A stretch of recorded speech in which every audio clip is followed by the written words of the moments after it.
안녕하세요. 오늘도 사연살롱을 찾아주셔서 감사합니다. 결혼을 앞두고 고민에 빠진 30대 여성이에요. 결혼은 해도 고민, 안 해도 고민이라고 하잖아요. 요즘 저도 그런 딜레마에 빠져 있어요. 남편과만 보면 당장이라도 결혼식장으로 달려가고 싶은데 예비 시어머니를 생각하면 앞으로 펼쳐질 결혼 생활이 막막해서 꺼려지거든요. 철없던 시절엔 사랑의 힘으로 모든 걸 극복할 수 있을 거라고 생각했어요. 하지만 30이 넘은 지금에 와서는 결혼을 현실적으로 바라볼 수밖에 없네요. 그렇다 보니 신경 쓰이는 게 한두 가지가 아니더라고요. 하다 예비 시댁에서 저희 엄마 학벌까지 걸고 넘어지니 정말 미치겠더라고요. 저는 2남 1녀 중 막내예요. 막내도 그냥 막내가 아니라 늦둥이 막내딸이죠. 저희 엄마가 40이 훌쩍 넘은 나이에 저를 낳으셨거든요. 그래서 큰오빠와는 20살 차이가 나고 작은 오빠와는 17살 차이가 나요. 나이 차이가 많이 나다 보니 큰오빠랑 밖에 나가면 다들 제가 오빠 딸인 줄 알아요. 그런데 솔직히 그 말이 싫지 않았어요. 젊고 키 크고 잘생긴 오빠가 자랑스러웠거든요.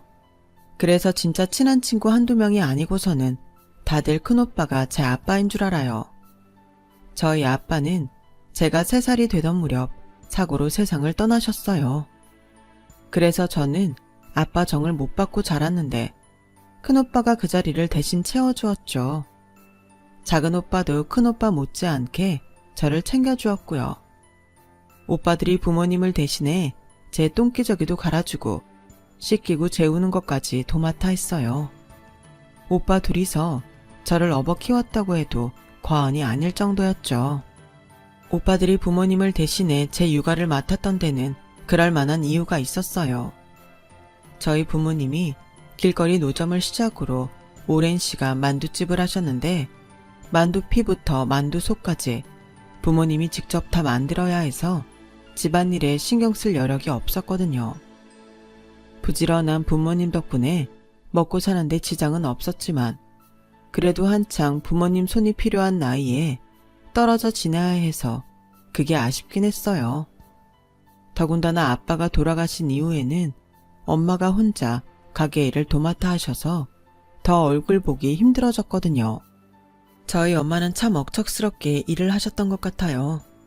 친정이 하도 가난해서 중학교를 나온 이후부터 공장에 취직해 일을 했고 공장 근처 만두집에서 일하던 저희 아빠를 만나 결혼을 한 후에도 온갖 허드렛 일을 하며 자식들을 키워내셨거든요.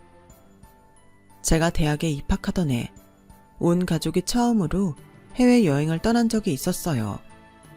외국으로 신혼여행을 다녀온 경험이 있는 오빠들을 제외하곤 엄마랑 저는 처음 해외여행을 가는 거라서 엄청 들떠 있었죠. 그런데 설레던 그 마음은 잠시 뒤 엉망이 돼버렸어요. 면세점에서 쇼핑을 할 생각에 들떠있던 저는 조금이라도 빨리 면세지역으로 들어갈 생각에 엄마를 모시고 자동 출입국 심사대로 향했어요. 여권 스캔을 하고 지문 인식을 마친 저는 금방 면세구역으로 나가는데 바로 제 옆줄에 있던 엄마가 나오지 않는 거였어요. 그때 한 무리의 아주머니들이 자동 출입국 심사대를 빠져나오면서 그러더라고요. 내 옆에 있던 아줌마 봤어? 치문이 다 닳아서 치문 인식이 안 된대. 글쎄 얼마나 일을 많이 했으면 치문이 다 닳았나 몰라? 10손가락을 다 찍었는데도 치문이 하나도 없더라고. 세상에 자식들은 뭐하고 지 엄마를 그렇게 고생을 시켰대? 순간 망치로 머리를 맞은 것처럼 띵했어요. 아줌마들이 얘기하는 사람이 바로 저희 엄마라는 걸 알 수 있었으니까요. 이미 면세구역으로 빠져나온 저는 다시 되돌아갈 수가 없어 자동문 앞에서 발만 동동 구르며 기다릴 수밖에 없었어요. 그렇게 몇십 분이 지난 뒤 엄마가 문 밖으로 나왔어요. 귀까지 빨갛게 달아올라서는 안전요원한테 몇 번이나 고개를 숙여 고맙다는 인사를 하시더군요. 그런 엄마를 보자 눈물이 왈칵 쏟아져서 엄마를 끌어안고 펑펑 울었어요. 그 와중에도 엄마는 자식들 걱정을 하셨어요. 네 오빠들이랑 올케들한테는 비밀로 해. 괜히 애들 마음에 상처 입을라. 엄마 미안해. 그런 소리 할 거 없어. 내 나이 엄마들 중에 지문 없는 사람이 한둘이겠니? 내 새끼들 고생 안 시키고 먹이고 입힐 수만 있다면 그깟 지문이 무슨 대수야. 울지 마. 좋은 날 울긴 왜 울어? 엄마는 애써 담담한 척을 하셨지만 엄마 눈가도 붉게 물들어 있었어요. 뒤늦게 면세구역에서 만난 오빠들이랑 올케들한테는 그날 일에 대해 아무 말도 하지 않았어요. 그때부터였던 것 같아요. 엄마에 대한 애틋한 마음이 생긴 거는요. 세상의 부모들이 다 자기 자식을 위해 희생을 하며 살아가겠지만 그걸 당연하게 받아들여서는 안 된다는 것도 깨닫게 되었죠. 그래서 대학에 들어가 처음 받은 아르바이트비로 엄마 화장품과 핸드크림을 사서 드렸어요. 엄마 얼굴에 진 한 주름이 마치 저 때문에 생긴 것만 같아서 미안했거든요. 그 주름을 화장품 따위로 다 펴드릴 수는 없겠지만 그렇게라도 사죄하고 싶었어요. 생각해보면 저는 참 철없는 딸이었던 것 같아요. 친구들 부모님에 비해 연세가 많은 엄마를 창피해했거든요. 그래서 중고등학생 때 학부모 상담이 있을 때면 의뢰 큰올케한테 부탁을 했어요. 다행히 저희 큰올케가 사람이 좋아서 매번 제 부탁을 들어주었죠. 심지어 큰오빠랑 큰올케는 연애하던 시절에도 저를 데리고 데이트를 할 정도로 저를 딸처럼 생각했어요. 오빠야 저랑 피부치니까 그럴 수 있다고 해도 어린 시누이를 데리고 데이트를 하는 걸 받아줄 사람이 몇이나 되겠어요. 큰올케가 대인배라 가능했던 거죠. 홀어머니를 모시고 있는 집에 맏며느리로 들어와 몸도 마음도 고생이 많았을 텐데도 큰올케는 제 엄마 노릇까지 톡톡히 해주었어요. 2차 성징 후 신체 변화로 인해 속옷을 사야 했을 때도 큰올케가 직접 저를 데리고 속옷 가게에 가서 제게 맞는 사이즈로 속옷을 골라주었고 처음 생리를 시작했을 때도 직접 생리용품 사는 법도 가르쳐 주었을 정도로요. 그래서 그런가 저희 집은 다른 집들과 달리 올케와 시누이 사이가 꽤 돈독한 편이에요. 올케와 시누이 간의 갈등은 남의 집 얘기일 뿐이죠. 나이 차이가 많이 나다 보니 애초에 싸움 자체가 안 되거든요. 심지어 큰올케는 저희 엄마보다 더 제게 잔소리를 많이 해요. 아가씨, 적금 안 들었지? 월급 받는 족족 쓰지 말고 돈 모으라고 했잖아. 젊을 때 벌어놔야지 나중에 후회 안 한다고. 세상에, 이게 뭐야? 얼굴에 웬 잡티가 이렇게 많아? 아가씨, 밖에 나갈 땐 선크림 바르라고 했지? 젊을 땐 몰라도 40, 50 돼봐. 팍싹 늙는다니까?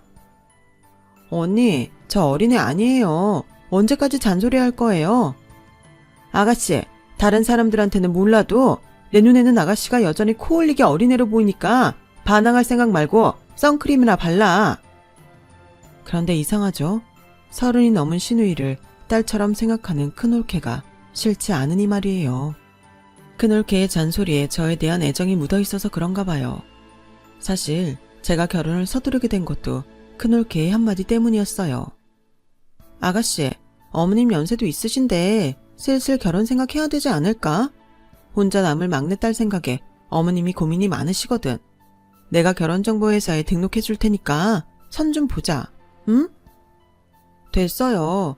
난 그렇게 만난 사람이랑 결혼하기 싫다고요. 전 연애 결혼할 거예요. 혹시 만나는 사람 있어? 말해봐. 그런 거면 내가 밀어줄게. 사실 그때 얘랑이랑 1년 남짓 사귀던 중이었어요. 하지만 결혼을 전제로 만난 것도 아니고 얘랑이 저보다 2살이 어려서 아직 직장 생활을 한 지도 얼마 안 된 터라 결혼은 시기상조 같았어요. 하지만 큰올케의 결혼 닥달이 날이 갈수록 심해져서 언제까지고 저 혼자 감당할 수만은 없었어요. 그래서 얘랑한테 결혼 얘기를 꺼냈더니 기다렸다는 듯이 그러더라고요. 잘 됐네. 안 그래도 우리 집에서 결혼 서두르는 분위기거든. 일찍 결혼해야 자리 잡기도 쉽다고 엄마가 어찌나 성화신지 몰라. 쇳불도 당김에 빼랬다고. 당장 이번 주말에 우리 집에 갈래? 우리 부모님도 자기 보면 좋아하실 거야. 혹시나 하는 마음에서 했던 말이었는데 생각지도 못하게 급물살을 타고 결혼 준비를 하게 되자 어안이 벙벙했어요. 일이 너무 쉽게 진행돼서 오히려 겁이 났거든요. 그 주 주말 예랑을 따라 예비시댁에 방문했더니 얘랑 말대로 다들 저를 반겨주시더라고요. 예비시댁은 서울 외곽에 위치한 타운하우스였는데 전망도 좋고 2층 집 전체를 사용하는 거라서 집이 엄청 컸어요.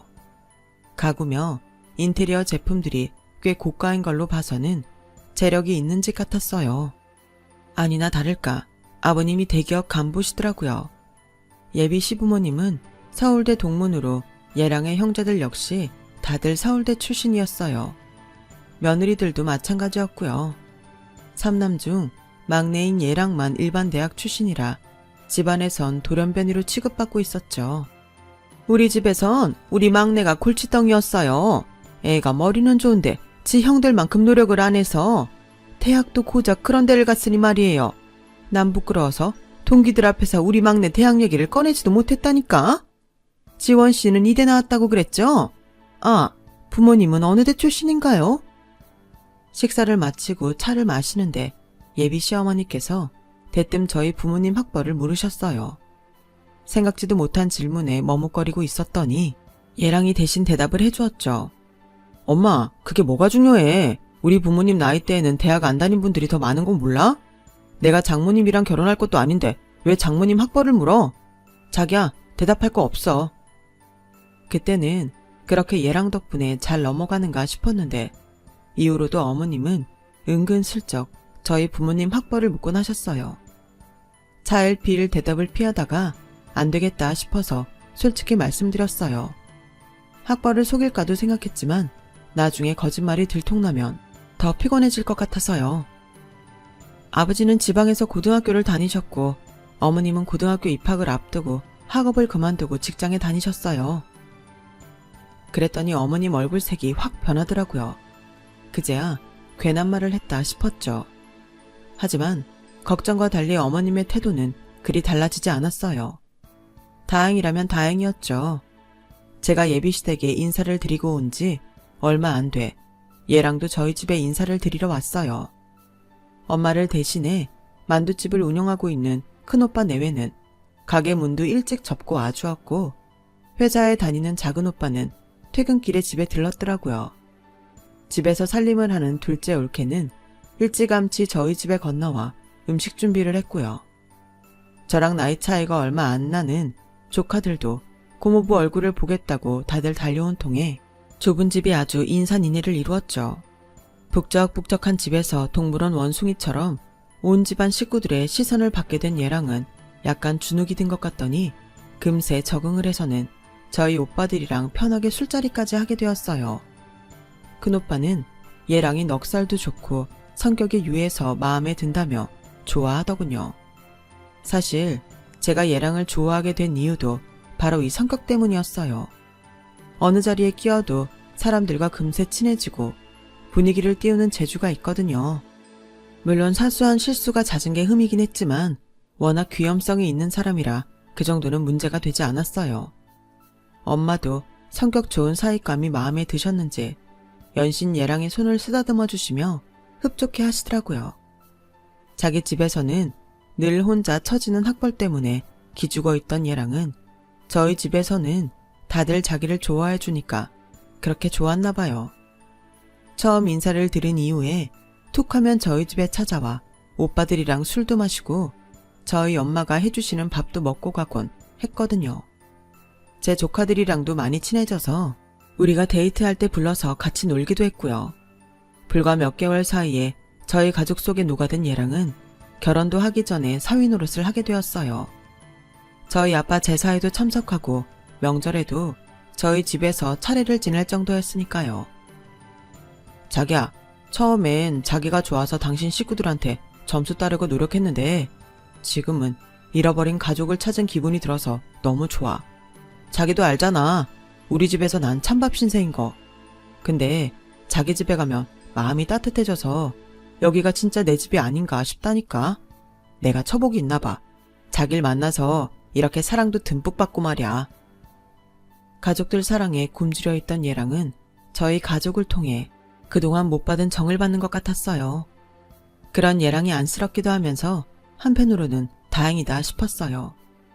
그러는 사이 상견례 날이 다가왔고 서울 모처에 있는 한정식집에서 양가 부모님과 형제 내외가 모이게 되었어요.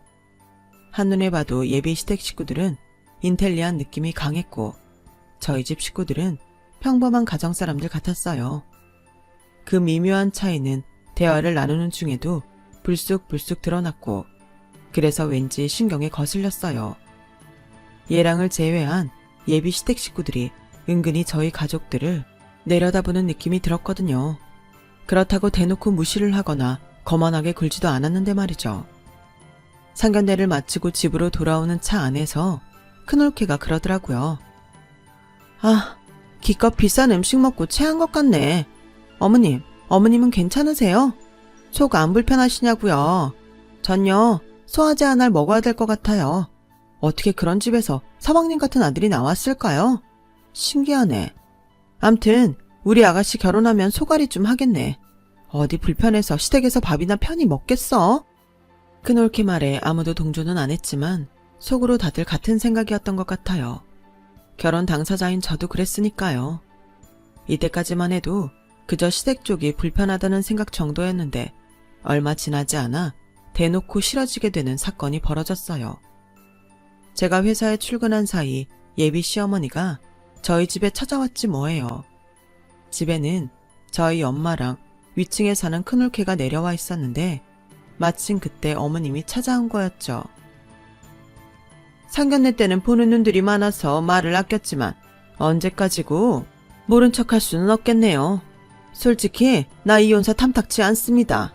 내 아들이 변변치 않아서 어지간하면 이대가 사돈을 맺을까도 했었는데 사는 형편을 보니 도저히 안 되겠네요.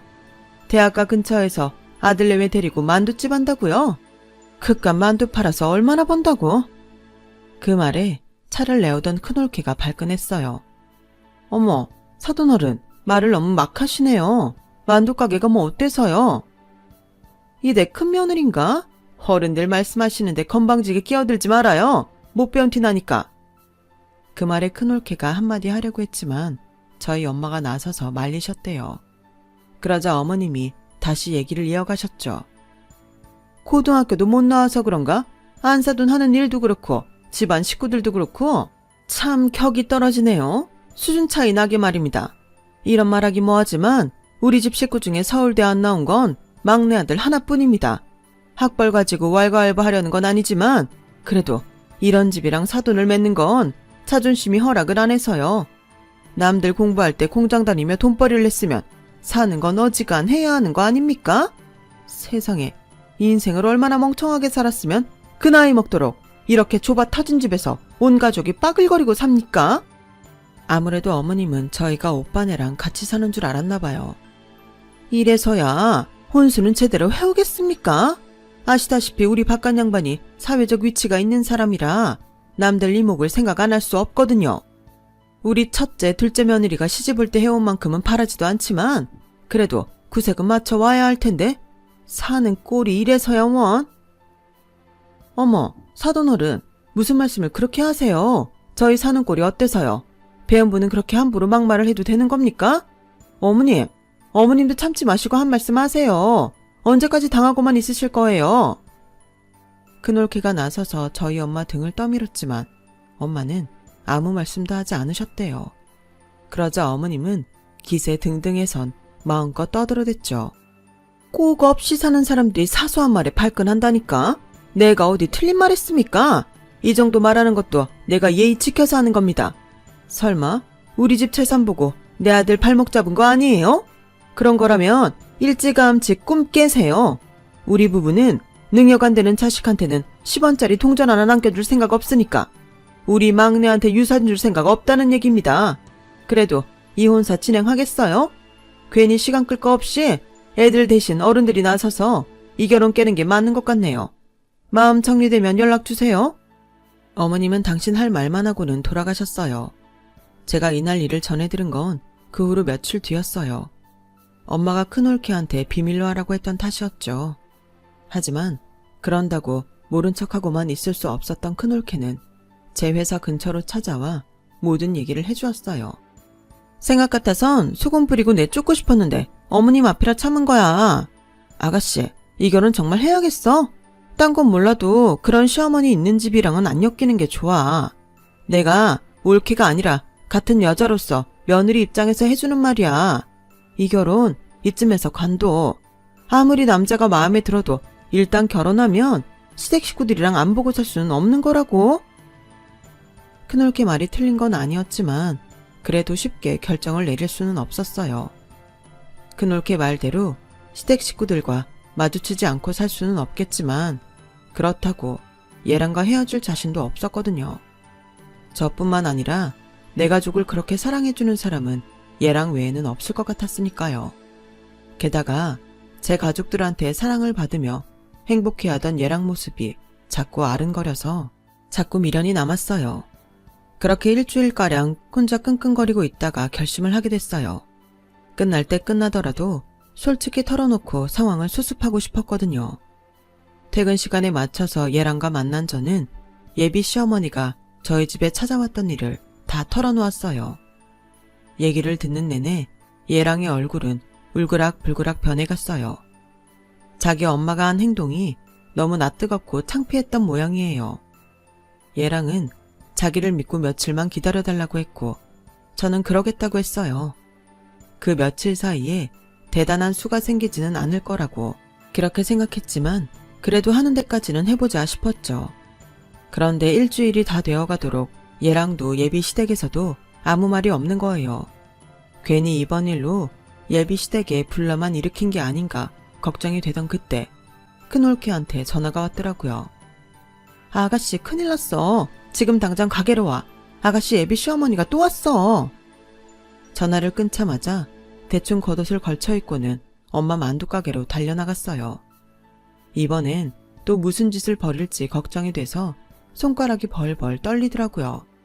그런데 막상 가보니 제가 예상했던 것과는 전혀 다른 양상이 벌어져 있더라고요. 예비 시어머니가 저희 엄마 앞에 앉아서는 고개를 푹 숙인 채 눈물을 뚝뚝 흘리고 있었거든요. 저희 엄마 옆에는 언제 왔는지 얘랑이 앉아 있었고요. 뒤늦게 저를 발견한 큰올케는 제게 다가와 툭 치며 말했어요. 아가씨, 남편감 하나는 제대로 골랐다. 나 이 결혼 찬성이야. 도대체 무슨 일이 일어났던 건지 어안이 벙벙하던 그때 저희 엄마가 조용히 말씀을 하셨어요. 안사돈, 우리는 무슨 일이 있어도 이 결혼 진행할 겁니다. 내 딸 문제만은 아닙니다. 사부인 아들 형진이 이제 제 아들 같아서 못 놔주겠어요. 처음 우리 집에 왔을 때부터 저한테 장모님이 아니라 어머니라고 부르길래 그저 넉살이 좋은 아이인가 했는데 자라온 얘기를 들으니 그 이유를 알겠더군요. 10손가락 깨물어 안 아픈 손가락이 없다는데 형진이한테 왜 그러셨습니까? 그깟 대학이 뭐라고 자식 가슴에 못을 박았냐고요. 잘난 형제한테 치여서 부모 관심 못 받고 자란 형진이가 저는 그렇게 애처로울 수가 없어요. 그래서 내가 품자 생각했습니다. 사위도 자식인데 못할 게 뭐 있겠습니까? 그러니 사부인은 이제 잘난 아들만 품고 사세요. 형진이는 나랑 우리 가족이 품고 살 테니까. 그리고 그쪽 집 재산에 침 흘릴 만큼 우리가 없이 살지는 않습니다. 지금 이 건물도 그렇고 우리가 사는 빌라도 그렇고 다 내가 벌어서 산 겁니다. 요즘 애들 말로 주님 아래 건물주라던데 내가 바로 그 건물주거든요. 모르긴 해도 사돈댁 재산보다는 내가 가진 돈이 더 많을 겁니다. 그러니까 내 앞에서 있는 척 그만하세요. 형진아, 네가 원한다면 당장이고 우리 집에 들어와 살아도 된다. 엄마가 아침 저녁으로 너 좋아하는 반찬 만들어줄 테니까 집밥 두둑이 먹고 회사 다녀. 엄마는 내 새끼가 굶고 다니는 건 절대로 못 보니까. 얘랑은 자기 엄마를 앞에 두고 저희 엄마 품에 안겨 펑펑 울었어요. 그리고 며칠 뒤 얘랑은 캐리어에 짐을 싸들고 저희 집으로 들어왔어요. 나중에 큰올케를 통해 들은 얘기로는 그날 얘랑이 자기를 자식 취급도 안 하는 부모 밑에서 자식 노릇하고 살 생각 없다면서 부모 가족과 연 끊고 살 테니 자기 결혼에 상관하지 말라고 했다더군요. 그 말을 하는 와중에 그간 부모한테 받은 차별과 멸시 때문에 고등학생 때 약을 먹기도 했었다는 충격적인 얘기도 했는데 그 말에 어머님이 충격을 받아서 눈물을 흘리셨던 거예요. 자식을 있는 그대로 받아들이지 못했던 시부모님은 결국 막내 아들을 잃고 말았어요. 대신 저희 엄마는 막내 아들 하나를 더 얻게 되었죠. 내년 봄에 식을 올리기로 한 우리는 따로 신혼집을 구하지 않고 엄마를 모시고 엄마 집에서 살기로 했어요. 얘랑이 저희 엄마가 해주시는 집밥을 앞으로도 쭉 먹고 싶다고 고집을 부려서 엄마가 그러라고 하셨거든요. 솔직히 저야 뭐 땡큐죠. 남편의 결심 덕분에 저는 예정대로 결혼도 진행하게 되었고 엄마랑도 함께 살 수 있게 되었어요.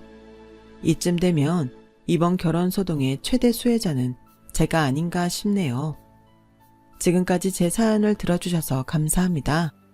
들어주신 분들 모두 소중한 가족과 건강하고 행복하세요. 여러분, 사연 댓글에 응원과 현명한 조언 부탁드려요. 좋아요와 구독은 저에게 큰 힘이 됩니다. 오늘도 좋은 일 가득하세요.